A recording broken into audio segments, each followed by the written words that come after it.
itemization, the anti-AP itemization is quite strong for the Jax, so this is a really smart pick, and I like that TSM have the confidence to go to it in what would be an elimination game here for them.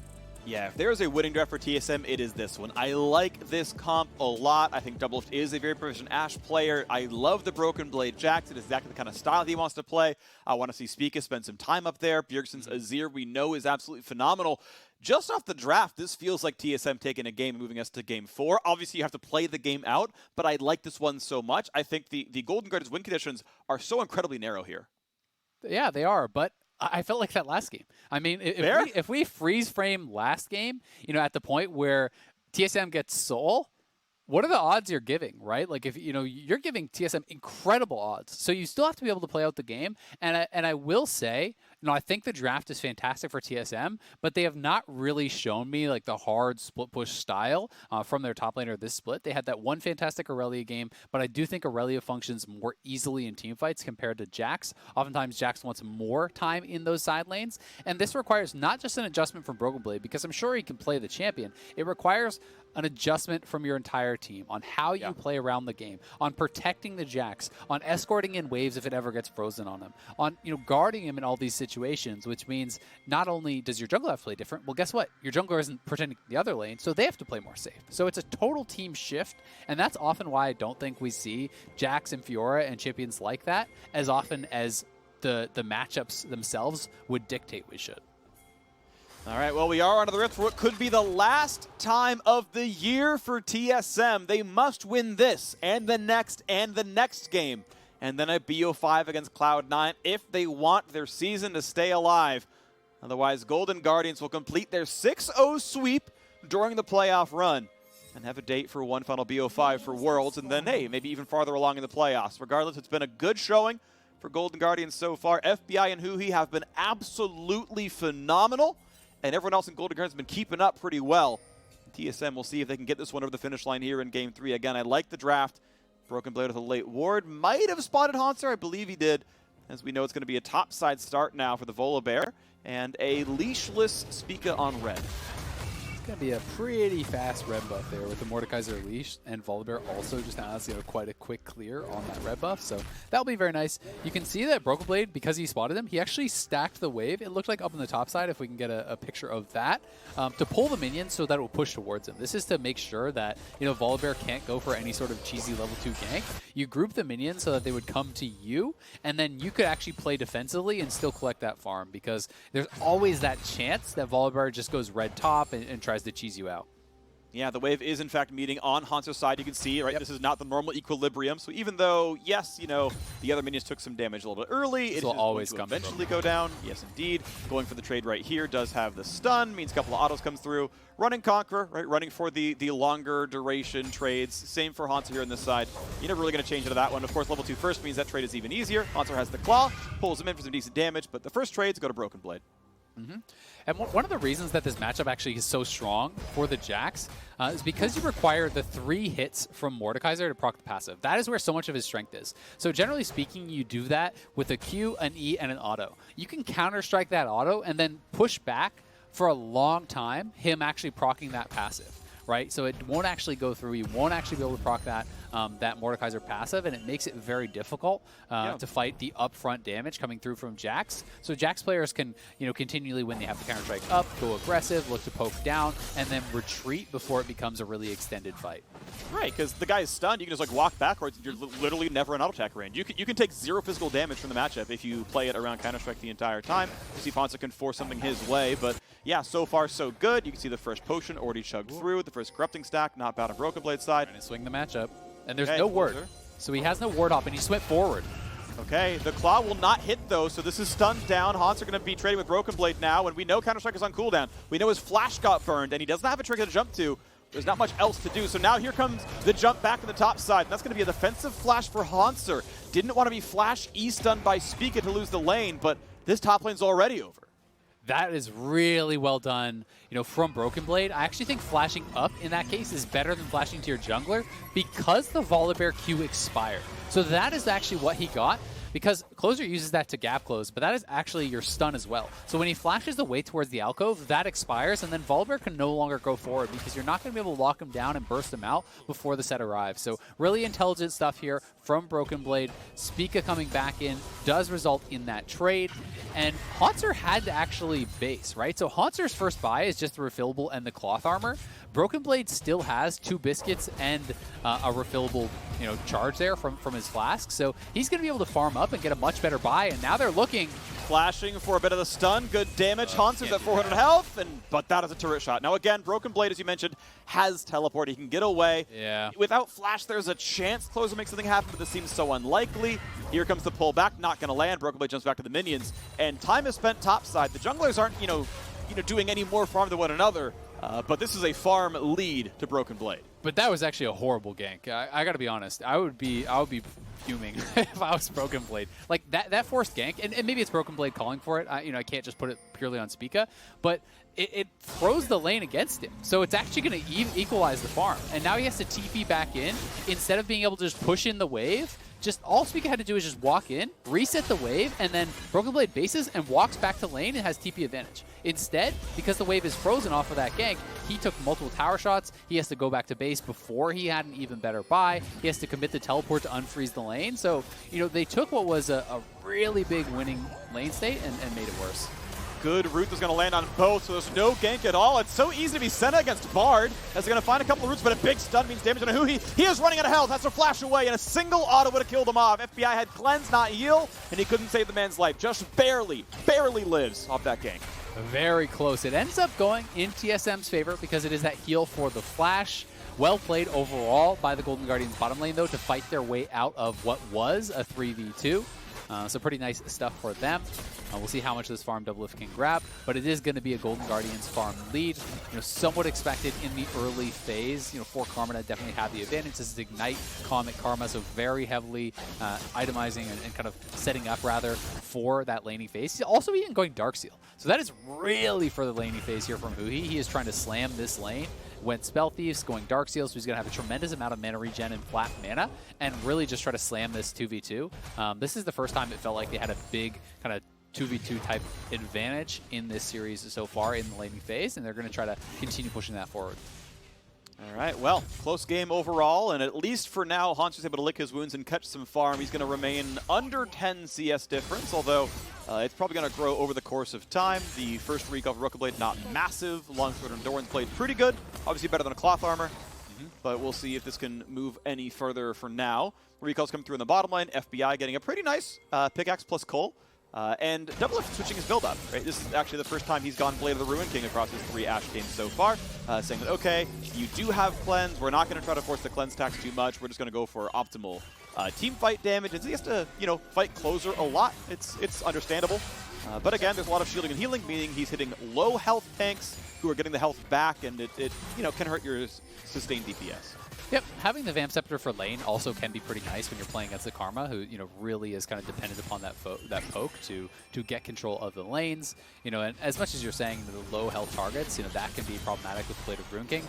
But if you're hitting that Mordekaiser, that Volibear, these champions that are building up quite a lot of health when they are high on health, Blade of the Ruin King obviously going to have a lot of effectiveness in those types of situations.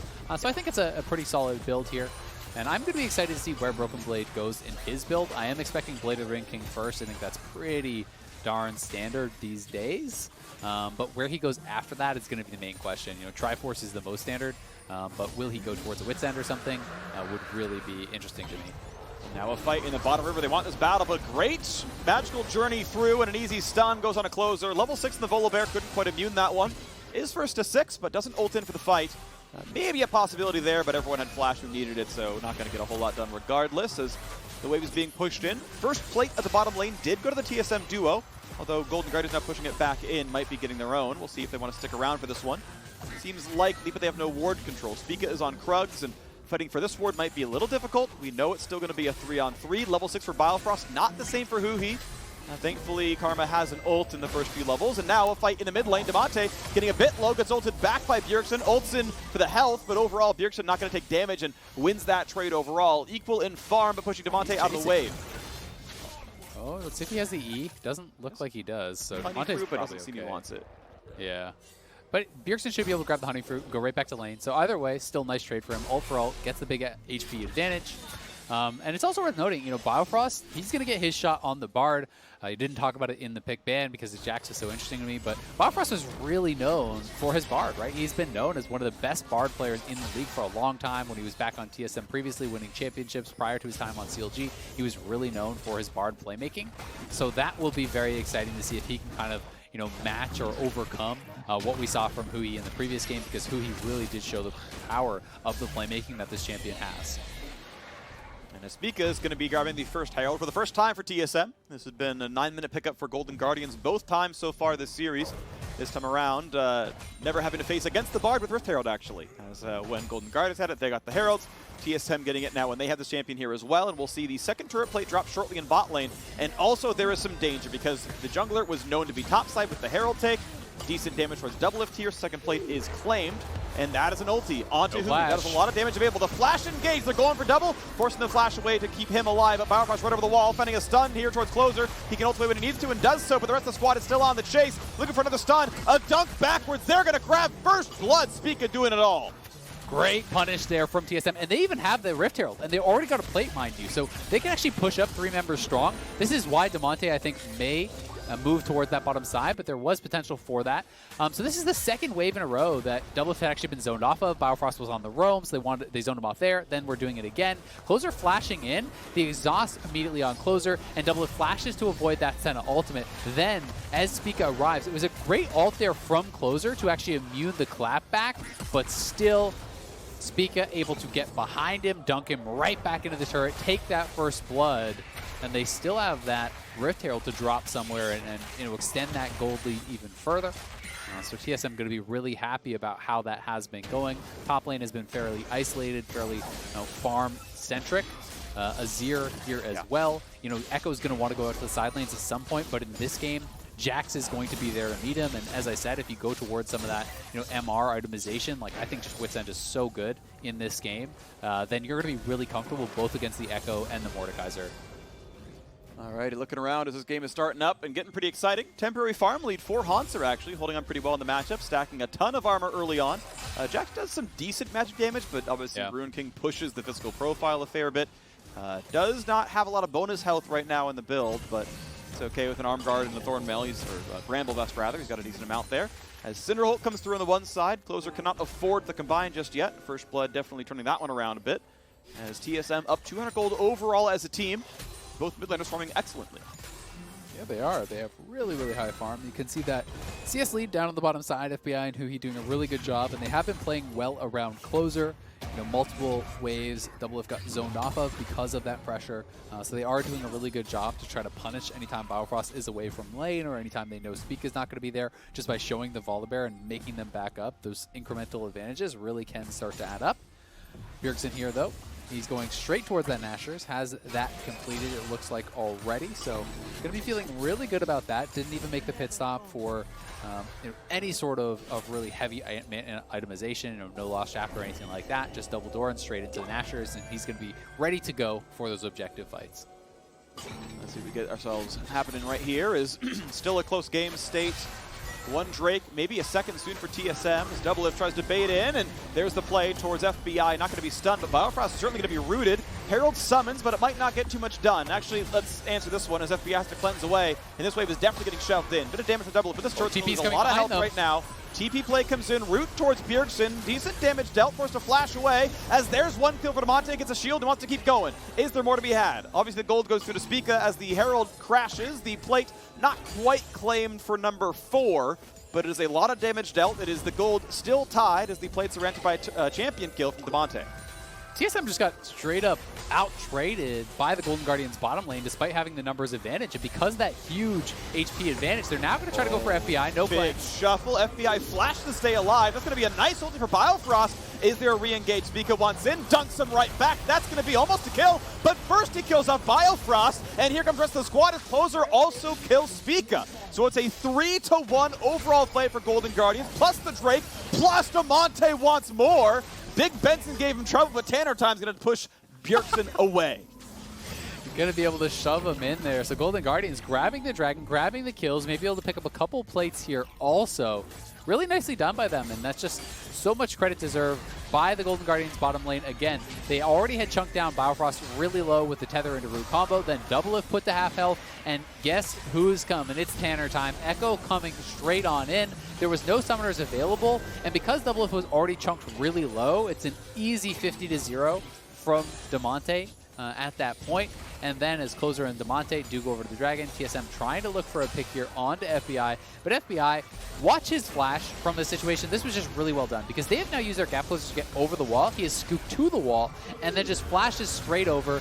Great Bard ultimate to get them that one kill from Biofrost. But Biofrost, easy kill, and it costs them 2 lives just to get the one of FBI. Bjergsen also barely got out with his life, so bad could have gone to even worse. Yep. Jump, proto belt, Q, really good wave clear there, and Bjergsen will at least answer the bottom turret. That's first turret of the game, of course, dropped very low by the earlier Herald play, and as 650 gold joins the coffers, it is TSM back in the gold lead. Top lane, Broken Blade absolutely smashing Hauntzer, pulls him into the Death Realm, but he's got to be respectful of what could be turret aggro. Just out of range of that one, Hauntzer's ult gets him pretty much nothing, heals back to some health, but hey, Blade of the Ruin King means sustain, means Broken Blade's going to go back to full in a wave or two. And that's where you can see that this lane starts to go bad here, but they find the pick on FBI potentially. No damage. But he's got the healing. They're going to go for the re-engage. And Mordekaiser buys some time, but the re-engage, the stun, it's not going to be there just yet as Biofrost flashes the magical journey. Spica goes to some plays as well, gets some punches across. Damonte going to back out as well. Knew he was going to be safe to do that play. Ulti's traded back and forth, but now health bar's getting a bit low. Bjergsen wants back in. He has the ulti. Not going to go. Now he is. Scoops in 3. Look at that play. They're going to get a whole lot done. 2 kills picked up. Make it a third. Huge out of the TSM mid laner.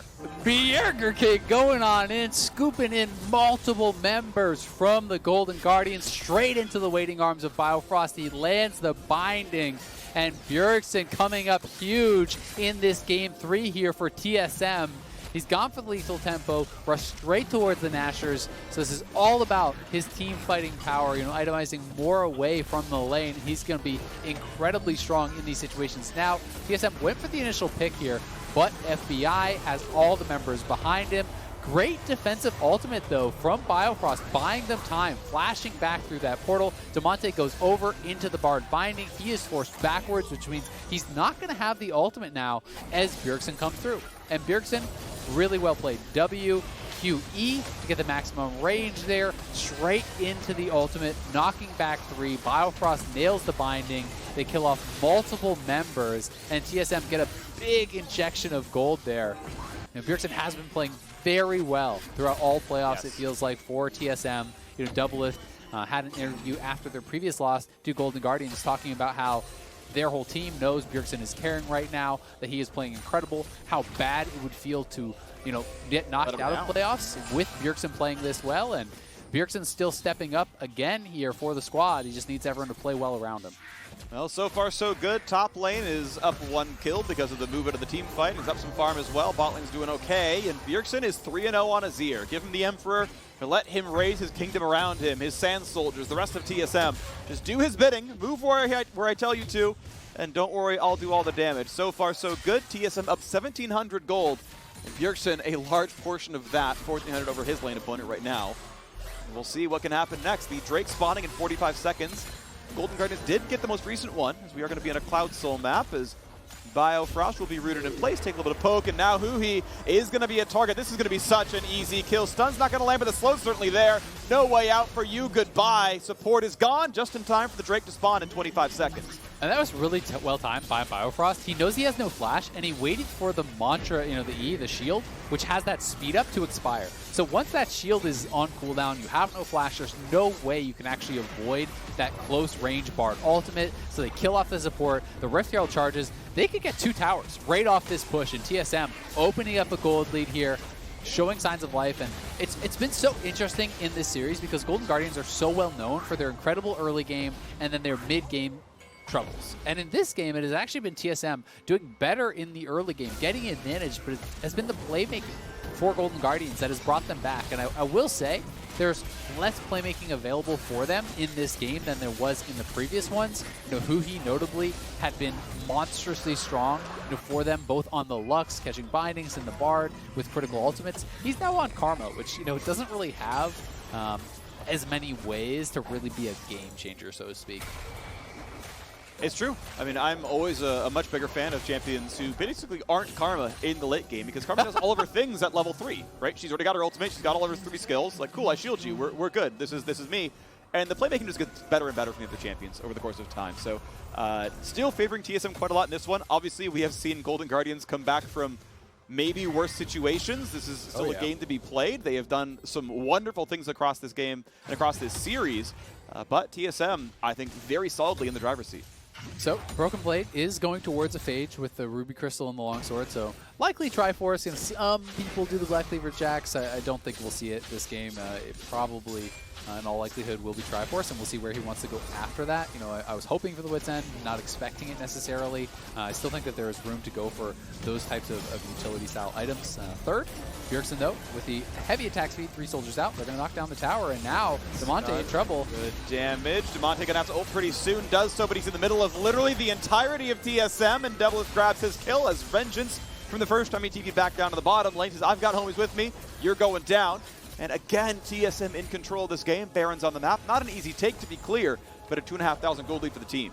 And they're playing proactively. They're actually, you know, pushing their advantages. They're looking to make fights happen. They're looking for picks, which is something that you want to see them doing when they have the tools to go for it. You have the Bard ultimate. You have the Ashe ultimate. So you need to continue to look for these sorts of plays.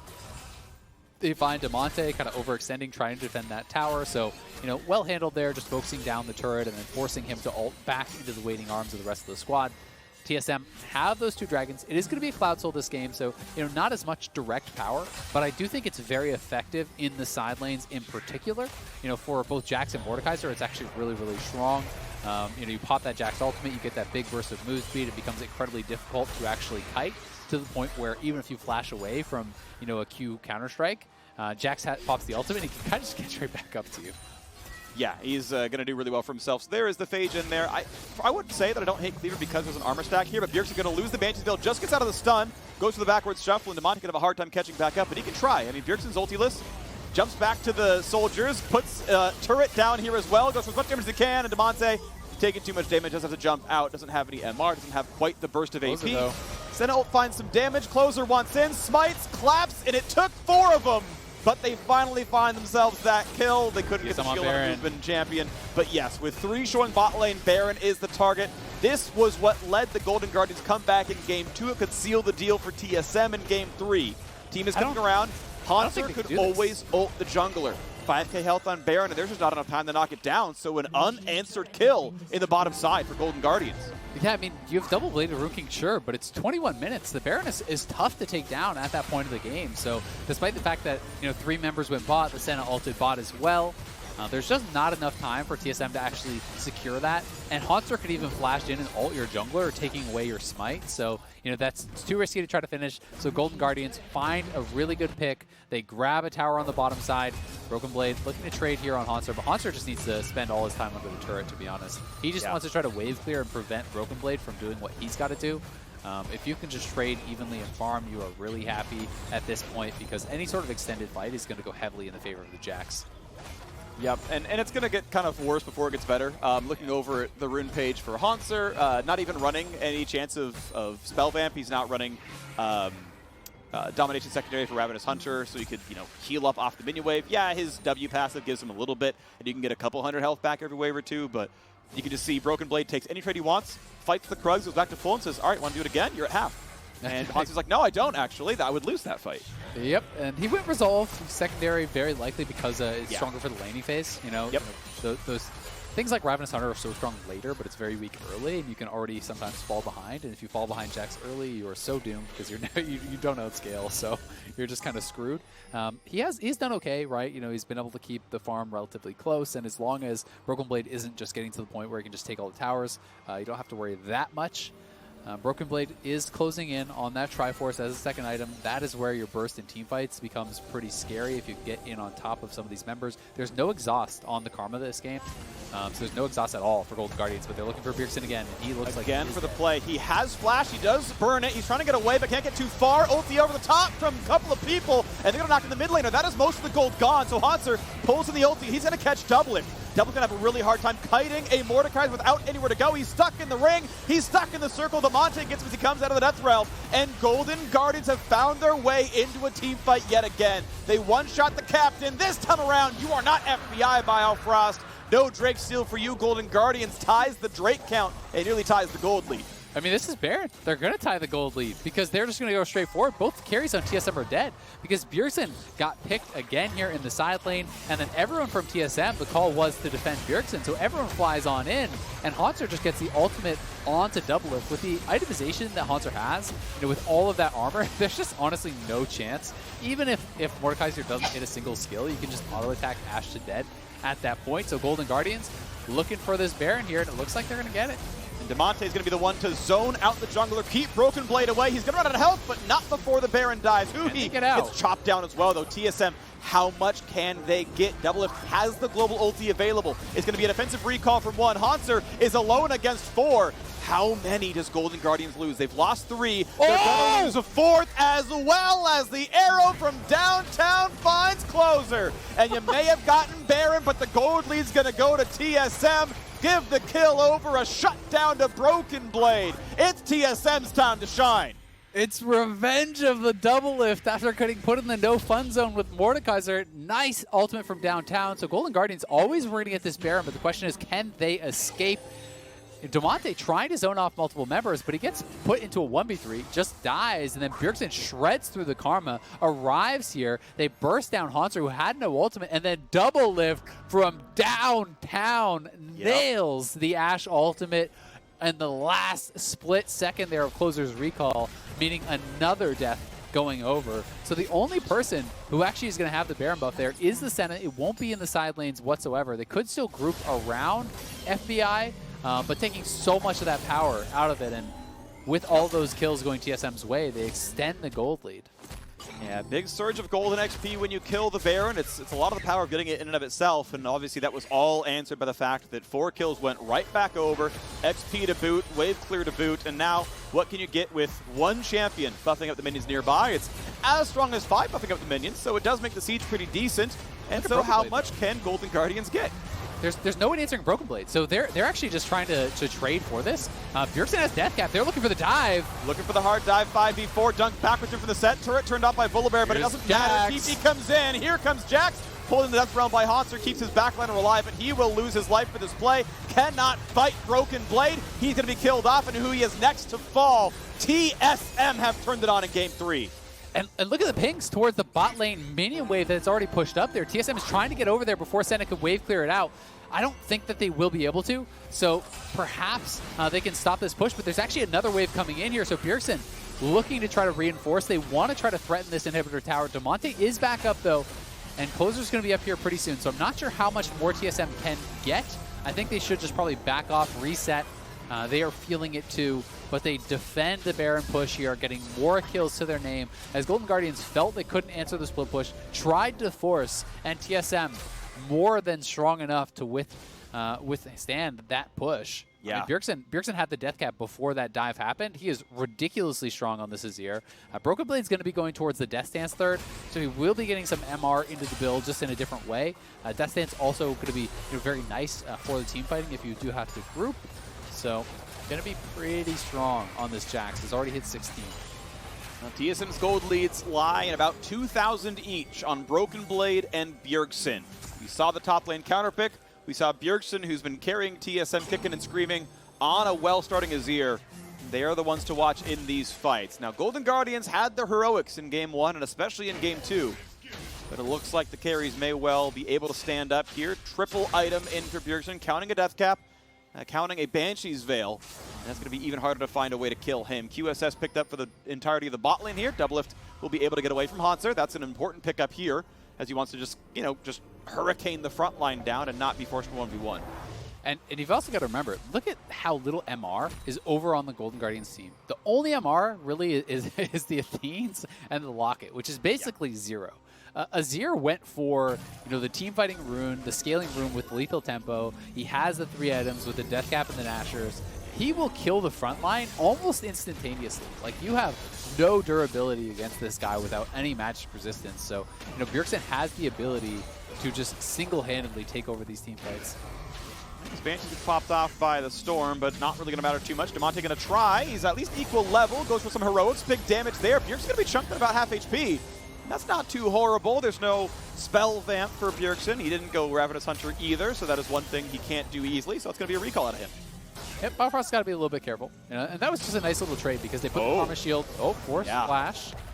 If goes out flash, right, that was a dead Bjergsen, so he has to preemptively flash. Didn't realize that the man didn't have it.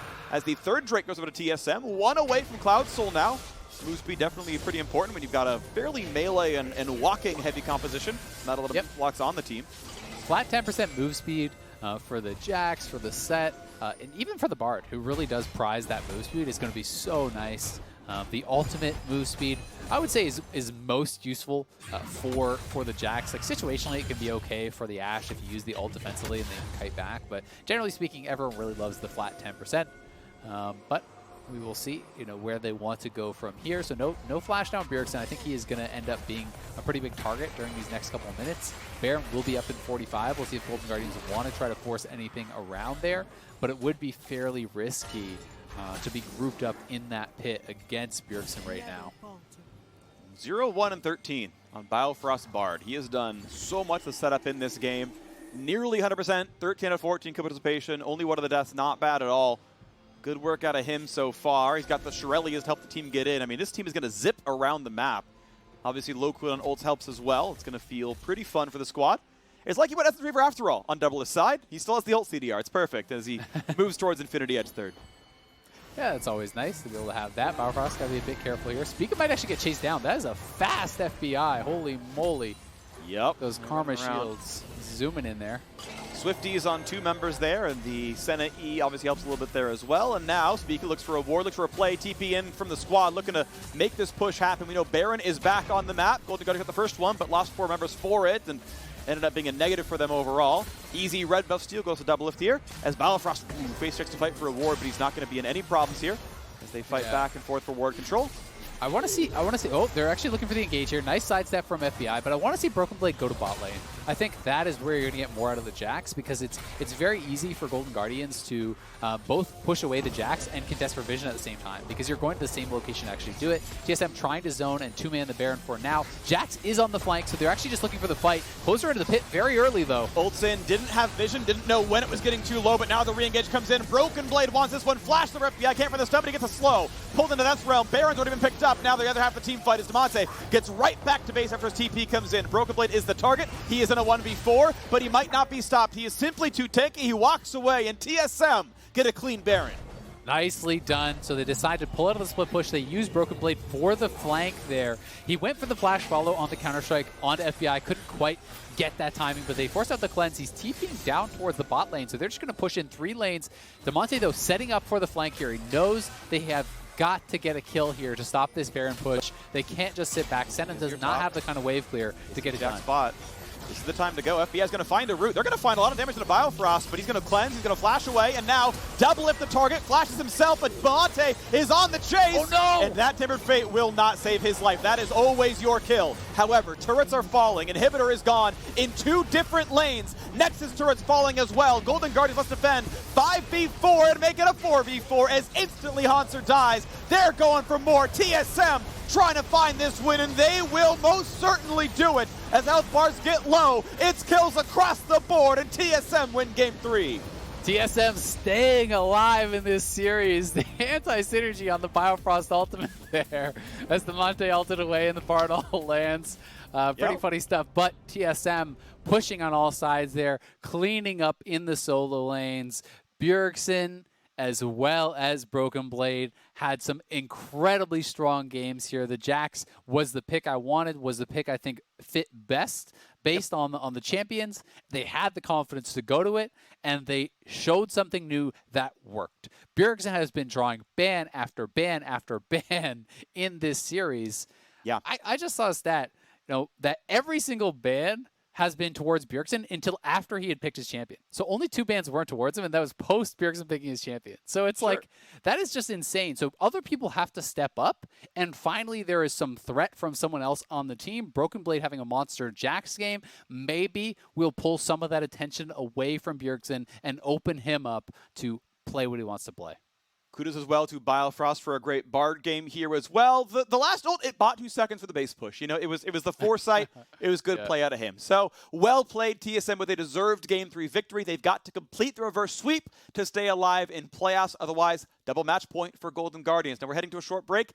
When we return, we will have the state from Analyst Desk for more insight on that TSM win. So see you soon.